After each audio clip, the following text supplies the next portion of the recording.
Welcome, everyone, and welcome to our next session of Female Disruptors.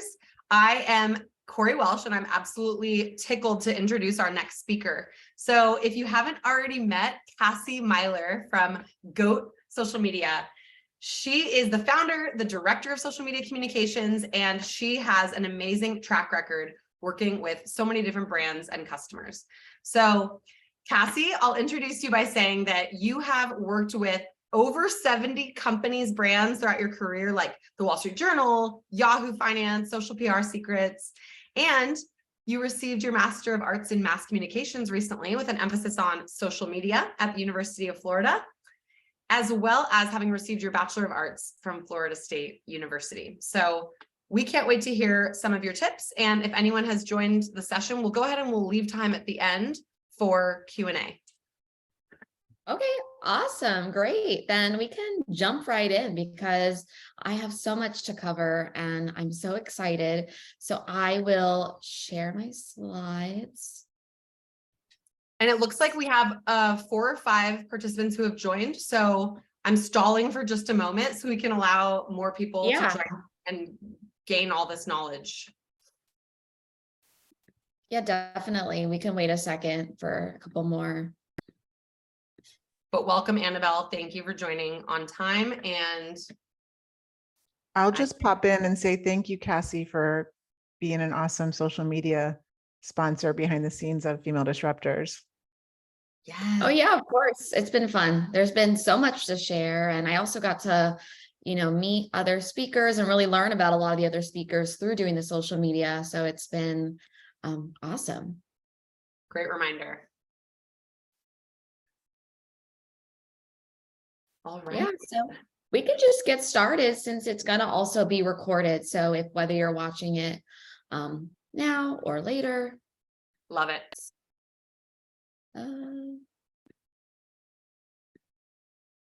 Is it presenting? Yes, perfect. Okay, great. It was going crazy for a second. So we're going to dive in on how to disrupt the feed with your personal femme brand. So I broke this session down into 2 parts. So the first part is going to be the latest social media trends for the female entrepreneur. And that seems massive. I mean, that could be a 4-hour session. So it's definitely not going to be, but I'm going to hit on the most important ones and the ones that I think kind of like are low-hanging fruit, like things that you can put into place today. And then the second part is going to be more actionable management tips on how to actually do it for your own business, weekly, daily, monthly, because a lot of people say, okay, now I know how to do social media, but I don't have the time, or it's at the bottom of my list. So I'll give, good management and scheduling tools and tips that you can actually, start using today. So with that, we'll jump into part 1. So part 1 is Instagram. We're talking about Instagram. So with Instagram, post sizes have changed a lot in the last year, in the last 2 years. First, it was just square, then there was horizontal, then there was vertical, now there's reels. No matter what you do, you just want to make sure that you're still in the square view. So if you're going to add text to reels, if you're going to do stories and you're going to share it elsewhere, you want to make sure the text is not cut off. So for example, on the one where it's carousels and it's a vertical carousel on number 2, you can see how they put the text, the photo, everything in the middle. So that way, when you're looking at somebody's profile or you're scrolling through somebody's feed, or maybe somebody has their Instagram connected to their website, it's not going to be cut off. It's going to be the most optimal experience. And Instagram rewards that, and the algorithm rewards that. So if you have content that's cut off, content that's not optimized, or like a sticker hanging off the side of a story, you're probably going to get less views. Also, another tip, especially for female entrepreneurs, whether it's for your own brand or for your business, is doing the Instagram feed with no ads or suggested posts by setting it to your favorites. So all you have to do is at the top left, you can choose to look at following or to look at favorites. And that's what I recommend doing to really stay on pulse with trends and to really stay on track and not be distracted. I mean, sometimes even myself, I can be scrolling on a client's account and working on their account. And then I'm like, oh, wow, that's, a cool vacation spot. Or, I think I want to buy those yoga pants, but you know what?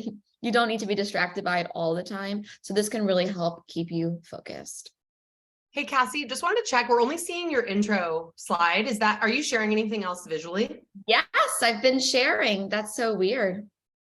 So might just need to like refresh. We were only seeing your home slide. Yeah. That's so strange. Let's see. That looks great now. We can see Rock Your Reels. But you can't see anything else. I don't think it's showing. You know what? Let me stop and go this way. I think it's a safety setting on my Zoom, but we will adjust it because I did have some fabulous slides. Okay, so here you can all see this now.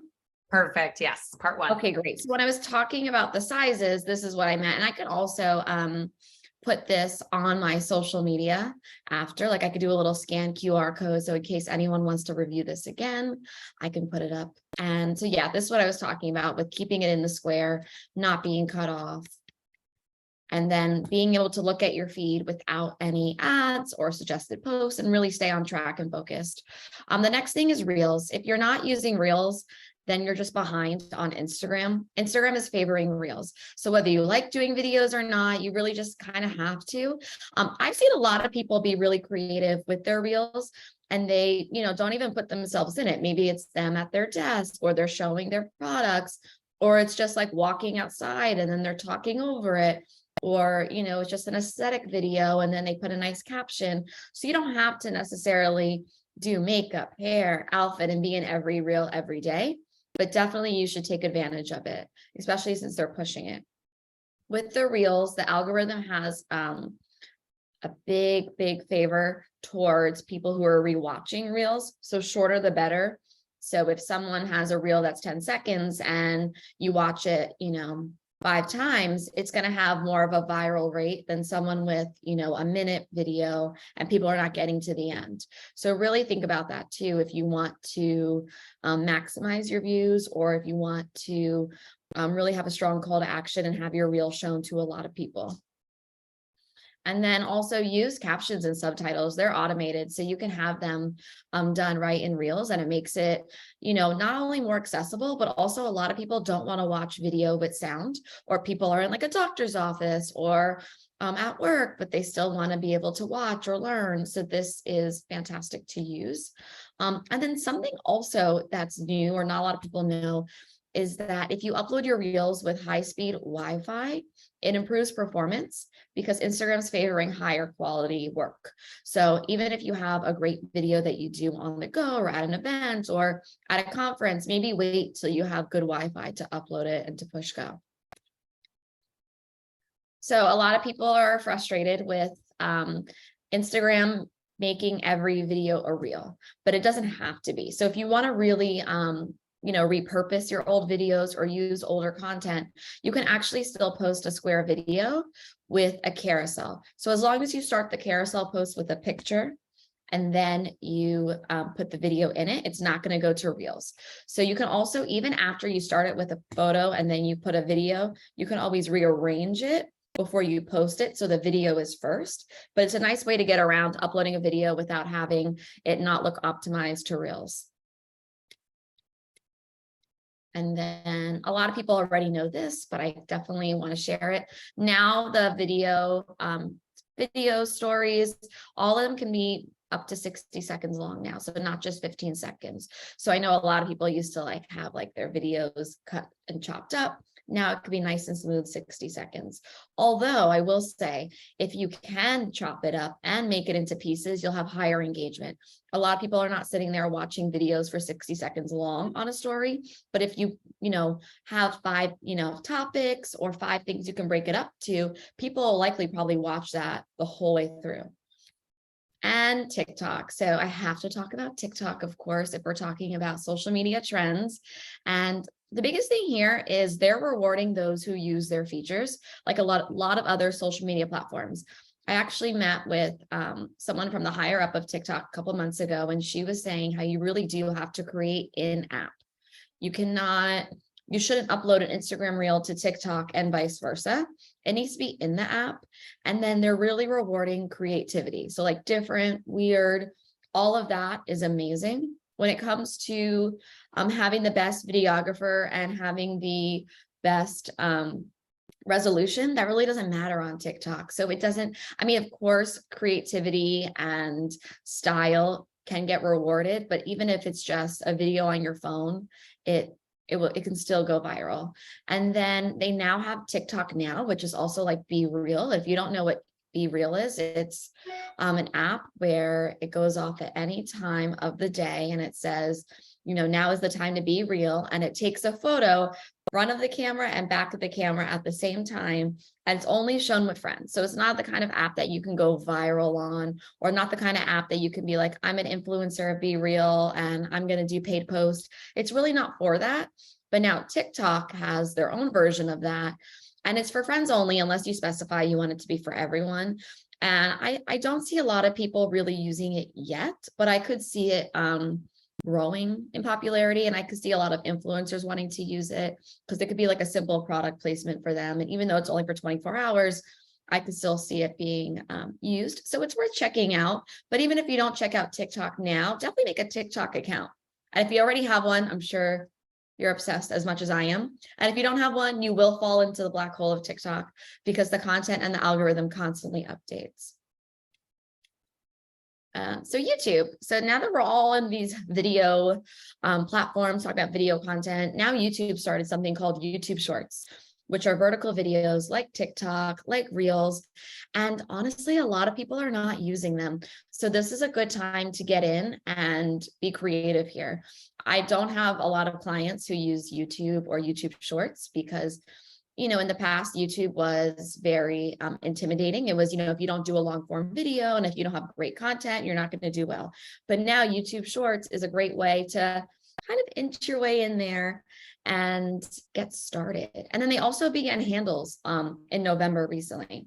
So for a while, you had to have like enough followers to have a handle, but now anybody can, which is great for brands or great for a personal brand too. So this is for everything. I say strategy before execution. You don't want to take a shot in the dark because you'll never know if it works. You'll say, I hate social media. Social media sucks, because you're not really knowing what works and what doesn't work. So really track what you're doing, even if it's just a monthly look back, and you say, okay, I posted 4 videos, 3 static posts, 20 stories. What can I do? Which ones had the most views? What can I repeat? What should I do the next month? I mean, even if it's only a 15-minute check-in with yourself or with your brand, and that's all the time you have, that's better than not doing it. So we always say, like, really take that moment and audit what you're doing. And then it's better to be strong in 2 to 3 places than inconsistent all over. I see a lot of brands make that mistake. They make a TikTok, a Pinterest, a Twitter, Facebook, LinkedIn, Instagram, everything. And they've got maybe 5 followers on each and, posts that are really not quality or that really are not optimized for those platforms. So I would rather have clients pick 2 to 3 places that they really want to be, but, one is not enough. Putting all your eggs in one basket does not work. So I say, 2 to 3 is that sweet spot. And then same with here, when you're auditing and looking at what you want, you need to know what you want. So this I took from a conference I went to in October, a social media conference. And I love the way they, broke it down from bullshit engagement metrics to good engagement metrics, because a lot of people think like, shares, comment, saves, that's it, but it's not. I mean, I have a lot of clients who maybe only have 10 to 15 likes on some of their posts, but they're selling out of products. So it's a mix of really knowing what you want and knowing what your goal is. Of course, you want to increase numbers month over month, but it's not the end all be all, and really working towards increasing the metrics that you want to focus on. And with here, I always talk about the content is, of course, doesn't matter what platform you're on, doesn't matter what trend you're on. This is not changing. The content really has to fall into this edutainment category, has to be consistent. There needs to be a variety. If you say, wow, everyone likes the videos of myself talking in my office, so I'm going to post 100 of them, I think they're going to get bored of those. You really want to make sure there's still a variety, but then you still stay consistent. You're not going to post 7 videos one week and then one video the next week, and then, ghost for a month. You really want to make sure you're staying consistent. So I even tell a lot of my own clients, I'd rather you post 2 to 3 times a week. We focus on 12 really solid pieces of content for the month, then put out content that's just not great. And I don't want that to, scare people away from, if it's not quality content, don't post either. There's a sweet spot. You still need to get out there. Don't overthink it. Don't say it's not perfect, I can't post it, but really just try to keep a consistent balance. And then I always say, ask yourself before you post, does this piece, inspire, inform, teach, or entertain? I mean, if it's none of the above, it's probably the kind of engagement you're seeing. Maybe it's not resonating with anyone, but if it's falling under any of those categories, you're going to see great results. Now we're going into part 2. So this is going to be really more that logistical action item and steps. So here, I always say breaking down social media for, when I do consulting or work with people who are building their own brand, breaking it down to goals of daily, monthly, and weekly. So daily, I think everyone has 10 to 15 minutes. And if they don't, then maybe they need to, rearrange their schedule a little bit. But it's important to prioritize 10 to 15 minutes to check and reply to messages and comments, post some stories, check brand mentions, whether it's your personal brand or brand you work with, monitor industry breaking news, and then save any trending sounds that you like as you scroll. So if you're scrolling, don't make it mindless scrolling, but maybe you see somebody else's reel that you love or TikTok that you love, save that sound for later, because when you're ready to make content later, it's going to save you so much time versus, where do I start? What do I do? So I say this is the best place to be. And it doesn't mean 10 to 15 minutes on all of those every day, but at least hit some of those every day. Especially the breaking news. I mean, news is constantly updating. And if you can really jump on a topic that you know a lot about, why not? And then weekly, I say weekly, setting aside at least 45 to 60 minutes. So if you have a slow day, like if you say, okay, Mondays and Fridays, I don't have a lot of meetings, I'm going to set a time for that. Or if you say Sunday morning with my coffee, I'm going to do this, just having that once a week longer time to look at competitors' accounts. What are people doing? Or other people who maybe you're inspired by, what are they doing? What can you do? Reviewing trending hashtags. Right now, hashtags, people say they're on their way out. They're really not on their way out. I think it's just being more specific. Like for female disruptors, you want to do like hashtag girl, hashtag boss, hashtag women. Like that's so broad, it's not going to really get you anywhere. So really just looking at hashtags that are getting a following, especially because now on Instagram, you can follow a specific hashtag. So I think I follow like female empowerment or women in business, and I see posts from those. And a lot of times it is inspiring. And then you look at, okay, if I like that post, what other hashtags are they using? So kind of just updating that. Peek at your analytics. I say peek at it because I like to look at analytics monthly and not weekly, but it's still nice to just peek at it and see what's happening for the week. But I wouldn't think it's the end all be all for weekly. I think looking at monthly trends is a lot stronger than weekly. And then just adjust for the week ahead. So if you have a busy week or you're traveling or you have, so many meetings, what can you do for the week ahead to make it easier for yourself on social media?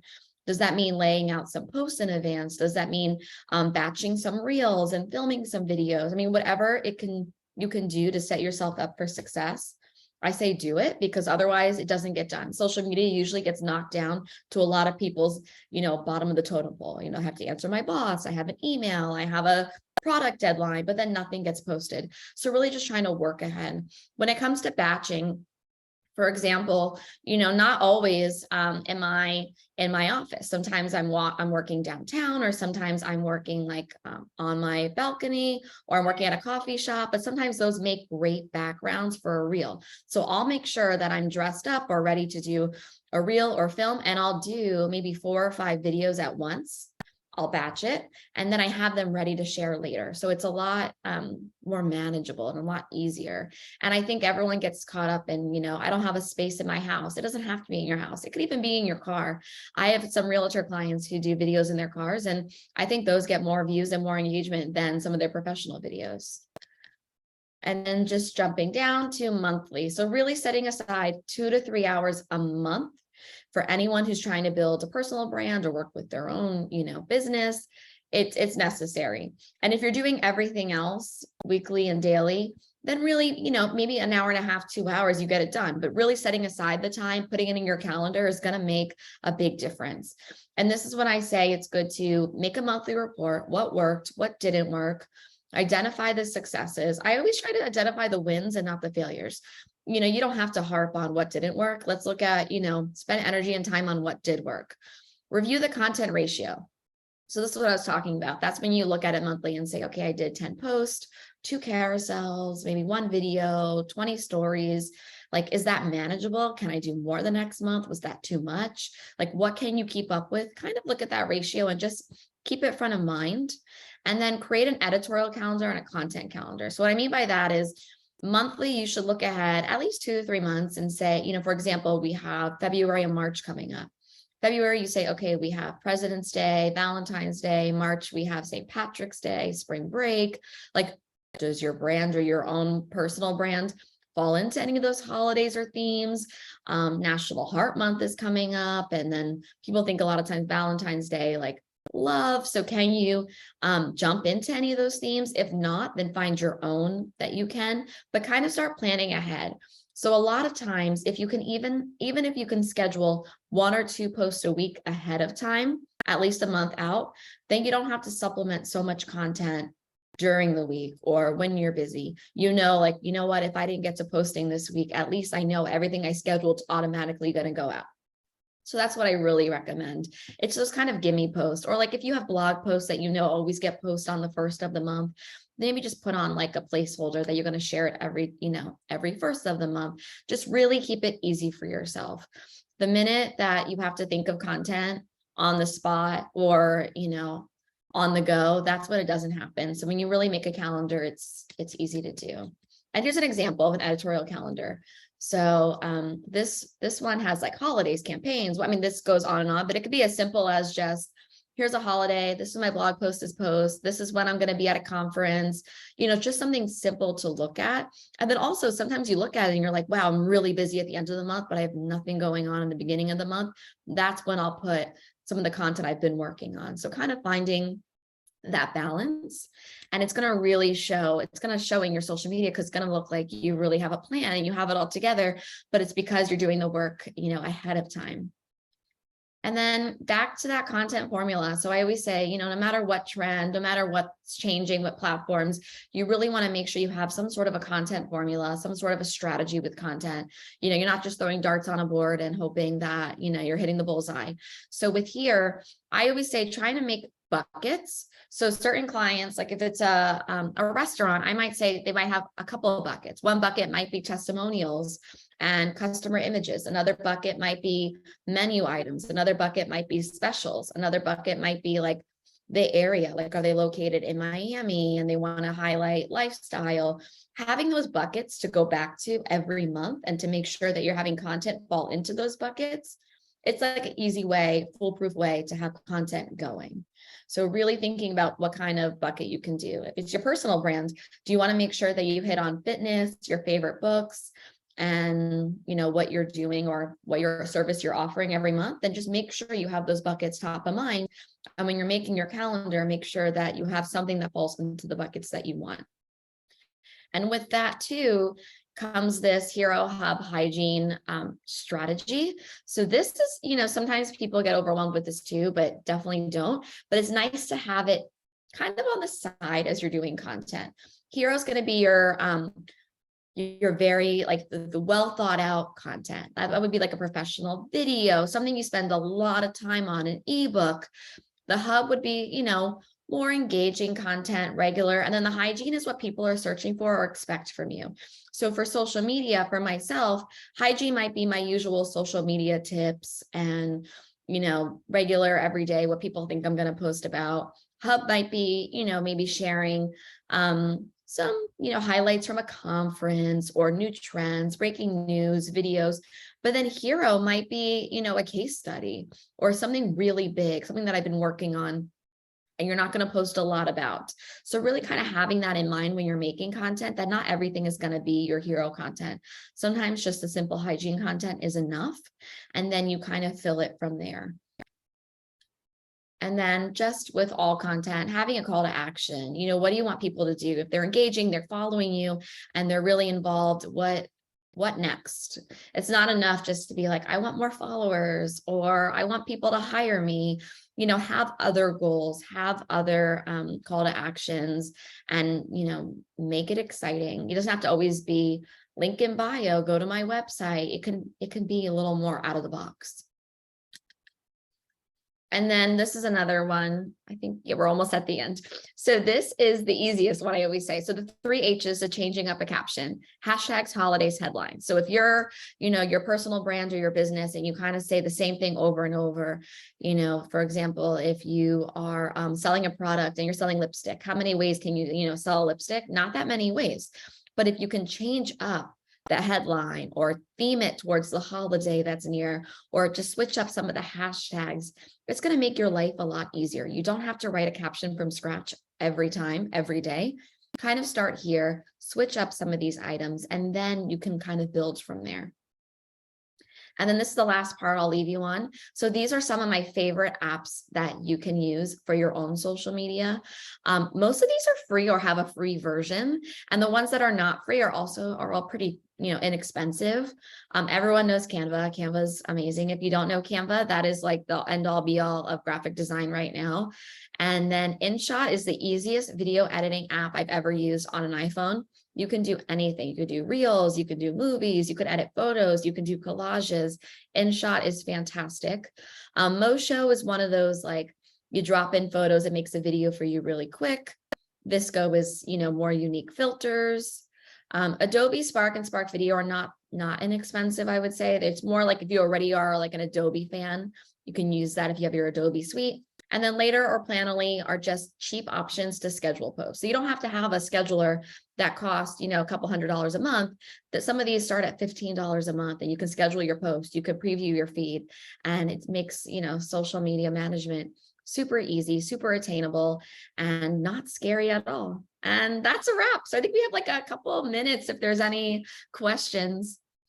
Wow, that was so fruitful. I don't know about you all in the participant tab, but I learned so many tips I was writing down. So my question, Kassie, because of that is, where do we start? If anyone is intimidated by all this amazing, advice, if you had to pick like the one first step, would you say, it's go create your calendar, or is it do a post today and be experimental? Like, what would you say is a good starting point? I would start with the calendar. I would start with a plan. I'm such a planner, but I think it doesn't have to be a plan that's, over the top or anything that's brain surgery. It could just be like Tip Tuesday, Flashback Friday. Like, if that's where you're comfortable starting, start there and then evolve as you go. Yeah. Okay. I love that. So everyone start thinking of your hashtags. Love that. Top Tip Tuesday. Second question is, inspired by one of the other sessions I heard today, what would you say are the biggest blockers for you? Like when you're having a week of being unmotivated, and what should we look out for? Like content wise or social media? So for social media, like what are the biggest things that get in the way of building a great social media routine? And how do you combat those? I would say just not getting frustrated. I think the biggest blocker is a lot of people get frustrated. They have high hopes, or even myself, for a certain piece of content. You're like, this is going to do amazing. And then maybe it just doesn't. I don't get frustrated. I did a reel for my own self last week. And in the beginning, it only had, I think, a couple hundred views. And then last night, out of nowhere, I had like hundreds of notifications because all of a sudden it took off. So it's one of those things that don't get frustrated. Just keep going. Don't think like what you put up sucks, or have that mindset. Oh, love that. That's a great closing piece of advice. So thank you to everyone who joined. Thank you, Kassie, for the invaluable knowledge. We're all going to be the GOATs, the greatest of all time by the end of this year in social media. Yes. Thank you for having me. All right, everyone. Enjoy your next session, and we'll see you later.